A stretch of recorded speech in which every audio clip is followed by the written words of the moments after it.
Assalamualaikum warahmatullahi wabarakatuh. Pada hari ini kita akan membahas tentang konsep nilai waktu uang atau biasa disebut konsep time value of money. Nah, jadi nanti teman-teman kita akan belajar bagaimana sih perhitungan atau bagaimana sih kita mencari time value of money ini gitu kan dengan beberapa metode perhitungan. Seperti yang kita ketahui bahwasanya nilai waktu uang atau time value of money ini adalah konsep yang menyatakan bahwa nilai uang saat ini itu akan lebih berharga daripada nilai uang di masa yang akan datang. Jadi kalau teman-teman sekarang megang uang 100.000 ya, 10 tahun yang akan datang belum tentu nilai uangnya sama. Kalau saat ini teman-teman dengan 100.000 teman-teman bisa membeli 10 kilogram beras, di saat 10 tahun kemudian belum tentu teman-teman mendapatkan barang dengan jumlah yang sama seperti saat ini. Time value of money ini biasa digunakan untuk mengetahui nilai uang kita di masa yang akan datang, atau ketika di dalam investasi kita bisa mengetahui apakah investasi yang kita lakukan ini nantinya akan memberikan keuntungan atau tidak di masa yang akan datang. Nah, time value of money ini juga berguna untuk menghitung besarnya anggaran perusahaan. Berapa besar sih yang dibutuhkan perusahaan untuk menjalankan usahanya, kemudian berapa besar yang harus diinvestasikan, apakah investasi yang dilakukan ini menguntungkan atau tidak. Ini bisa menggunakan perhitungan time value of money. Dalam konsep time value of money ini nanti kita akan melihat beberapa perhitungan, yaitu bagaimana kita melihat future value gitu kan, nilai yang akan datang, kemudian present value, nilai saat ini, dan anuitas, baik itu dari future value of annuity dan present value of annuity. Jadi nanti keempat hal ini gitu kan yang akan kita bahas di dalam time value of money. Nah, bagaimana perhitungannya? Untuk mencari future value, nilai yang akan datang. Nah, ini kita bisa menggunakan rumus future value sama dengan P0 dikalikan dalam kurung 1 plus I pangkat N. Nah, di mana P0 ini atau bisa juga disebut nilai pada saat ini ya, berarti present value sama ya, dikalikan dengan 1 plus I-nya ini adalah tingkat suku bunga gitu, dan N ini adalah jangka waktunya. Jadi future value ini biasanya digunakan untuk menghitung nilai investasi yang akan datang ya teman-teman, berdasarkan tingkat suku bunga dan angsuran tetap selama periode tertentu. Jadi nanti kita bisa menggunakan rumus ini untuk mencari nilai yang akan datang. Langsung saja ke contoh soal ya. Seseorang yang mempunyai uang 1.000 rupiah ya, kemudian ditabung di suatu bank, yang itu bank tersebut memberikan bunga sebesar 10% per tahunnya. Kemudian berapa nilai tabungan setelah 10 tahun? Jadi teman-teman, ketika 10 tahun yang akan datang berapa sih nilai uang kita gitu. Nah, maka di sini ya teman-teman bisa memasukkan rumus tadi future value, yaitu P0 nilai sekarang atau present value-nya, dikalikan dengan 1 plus I dalam kurung pangkat N. Pangkat N ini ya adalah jangka waktunya, yaitu sebesar 10 tahun ya di sini. Jadi nilai saat ininya berapa?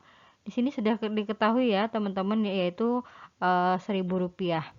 Dan I-nya itu adalah sebesar bunganya 10% per tahunnya.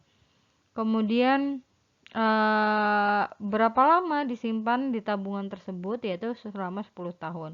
Maka kita masukkan 1.000 dikalikan 1 plus 10% pangkat 10. 10% ini adalah 0,1 ya.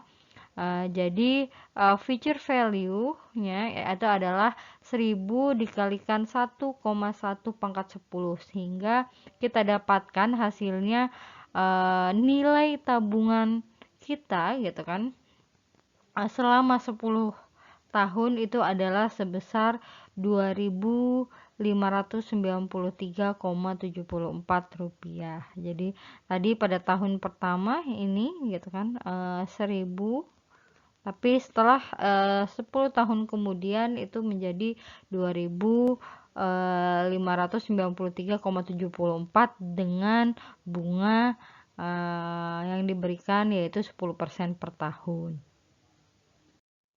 Nah, kemudian present value. Present value ini adalah nilai uang saat ini ya, yang akan diperoleh atau dibayar di masa yang akan datang gitu kan dengan tingkat suku bunga tertentu pada setiap periodenya. Kalau tadi kita mencari nilai di masa yang akan datang, nah yang present value ini mencari nilai saat ini. Nah, bagaimana rumusnya? Rumusnya adalah present value ya, sama dengan P0. P0 ini berarti future value-nya, atau teman-teman boleh juga mau nulis future value dikalikan dengan 1 dibagi dalam kurung 1 plus I pangkat N. I-nya ini adalah tingkat suku bunga, N-nya adalah jangka waktu. Nah, maka nanti ya kita contohkan bagaimana perhitungan present value ini. Contohnya itu adalah misalkan Tuan B akan menerima uang sebesar 40 juta rupiah pada 6 tahun mendatang. Nah, jadi Tuan B ini 6 tahun yang datang punya uang gitu kan sebesar 40 juta rupiah gitu. Nah, kalau 6 tahun yang akan datang itu dia punya duit 40 juta, maka berapa nilai uang yang akan diterima saat ini dengan tingkat bunga 20% per tahun. Nah, maka kita ketahui ya, berarti ini future value-nya ya, nilai di masa yang akan datang itu adalah 40 juta. Kemudian suku bunganya berapa tadi? 20% ya. Dan jangka waktunya adalah 6 tahun N-nya. Nah, maka gitu kan present value itu sama dengan 40 juta dikalikan dengan 1 dibagi dalam kurung 1 plus 0,2 ya, atau 20%. Kemudian dipangkatkan 6. Nah, maka dari sini kita dapat akan perhitungannya 40 juta dikalikan dengan 0,3349. Sehingga hasil yang kita dapatkan itu adalah 13.396.000. Maka nilai uang Tuan B ini ya adalah sebesar 40 juta yang akan diterima di 6 tahun lagi gitu kan pada tingkat bunga 20%. Nah, nilainya saat ini itu adalah sebesar 13.396.000. Nah, itu tadi adalah contoh dari future value dan present value. Nah, bagaimana dengan anuitas? Anuitas ini adalah merupakan sebagai rangkaian gitu kan pembayaran yang jumlahnya itu tetap selama beberapa periode. Apabila pembayaran tersebut dilakukan pada setiap akhir periode itu disebutnya adalah ordinary annuity, sedangkan kalau pembayarannya dilakukan pada awal periode itu disebut annuity due. Nah, untuk mencari future value of annuity ini nanti kita bisa mencari nilai dari suatu penjumlahan tahun yang akan datang karena future value ya. Berarti kita melihat atau mencari nilai yang akan datang dari jumlah yang diterima saat ini pada waktu yang memang itu sudah ditentukan.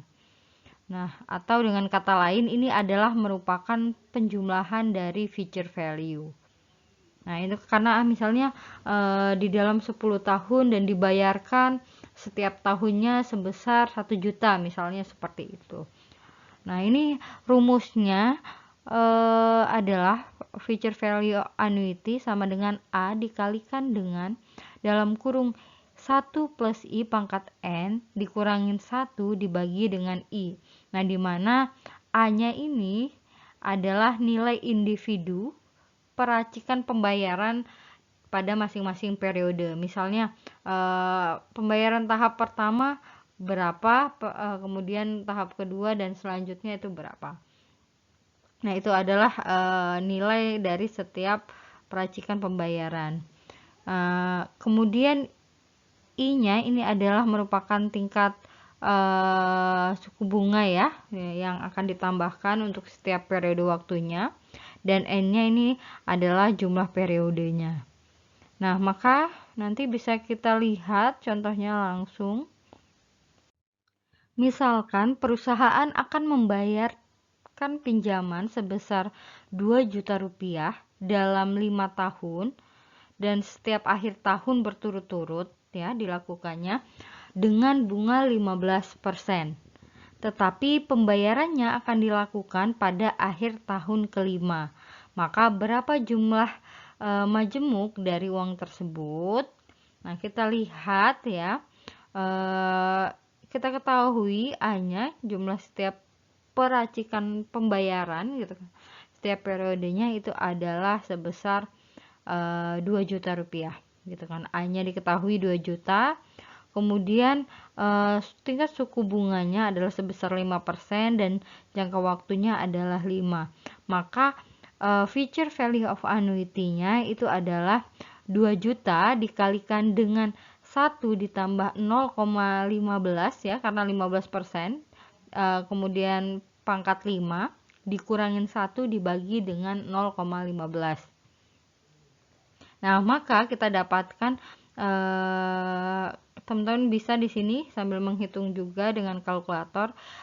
Future value of annuitasnya itu adalah 2 juta dikalikan dengan 6,742 sehingga dihasilkan yaitu future value of annuity-nya adalah 13.484.000 rupiah. Jadi ini adalah contoh perhitungan dari future value of annuity. Present value of annuity ini biasanya digunakan untuk mencari nilai sekarang saat ini ya, dari suatu penjumlahan yang diterima setiap akhir periode pada jangka waktu tertentu. Rumusnya bagaimana? Rumusnya adalah present value of annuity ini dicari yaitu dengan cara PMT atau PMT ini adalah pembayaran anuitas yang disimpan atau yang diterima setiap akhir tahun dikalikan dengan dalam kurung 1 plus I pangkat N dikurangin 1 dibagi dengan 1 plus I pangkat N dikalikan dengan I. Jadi I-nya di sini adalah tingkat suku bunga ya, dan N-nya adalah jumlah tahun seperti itu. Periode pada masa anuitas berlangsung. Nah, contohnya misalkan suatu bank akan menawarkan kepada perusahaan uang sebesar 2 juta rupiah per tahunnya yang diterima setiap akhir tahun selama 5 tahun yang akan datang. Semua didiskontokan dengan tingkat bunga yang ditetapkan sebesar 15% per tahun. Maka berapa persen nilai saat ini atau maka berapa present value-nya ya dari semua penerimaan selama 5 tahun. Nah, di sini kita ketahui PMT-nya berapa? PMT-nya adalah sebesar 2 juta rupiah.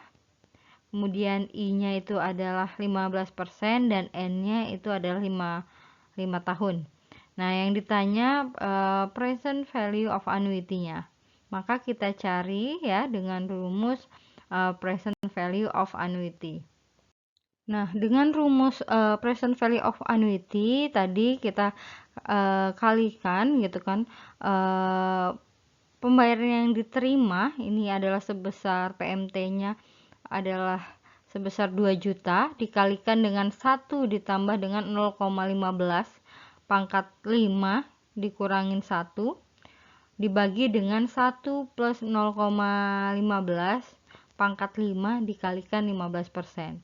Maka didapatkan gitu kan present value of annuity-nya 2 juta dikalikan dengan 1,011 dibagi dengan 0,302 ya.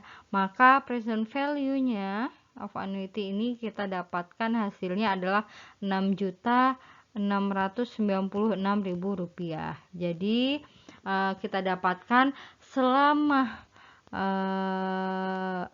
tahun, penerimaan 5 tahun ya, nilai saat ini yaitu sebesar 6.696.000 rupiah. Itu tadi bagaimana perhitungan di dalam konsep time value of money. Bagaimana kita lihat future value, present value, dan anuitasnya. Nah, kesimpulannya adalah konsep nilai waktu uang atau time value of money ini dilakukan dengan cara membawa seluruh nilai pendapatan dan pengeluaran proyek ya. Kalau teman-teman misalnya nanti menghitung suatu proyek atau suatu investasi ya, di masa yang akan datang, kemudian dibawa kembali di masa saat ini. Jadi kita menghitung kira-kira, kita memprediksi kalau saya melakukan suatu proyek yang nilainya sekian gitu kan di masa yang akan depan. Nah, saat ini nih nilainya berapa? Nah, itu perlu dipertimbangkan. Oleh karena itu, kita harus memiliki asumsi-asumsi gitu kan. Kira-kira berapa besarnya tingkat suku bunga tertentu gitu kan. Yang ini nanti melebihi tingkat inflasi sehingga nanti dia bisa investasi tersebut akan bisa mendapatkan keuntungan. Kalau nilainya di bawah tingkat inflasi, berarti kan nilai mata uang kita gitu kan menjadi turun nilainya gitu kan, sehingga nanti investasinya tidak akan menguntungkan atau mengalami kerugian. Nah, gunakan juga suku bunga yang tinggi ketika resiko yang harus dihadapi itu besar. Dan jangan menambah resiko kecuali memang mendapatkan kompensasi tambahan pendapatan. Jadi, upayakan untuk perusahaan tersebut bisa mengambil resiko.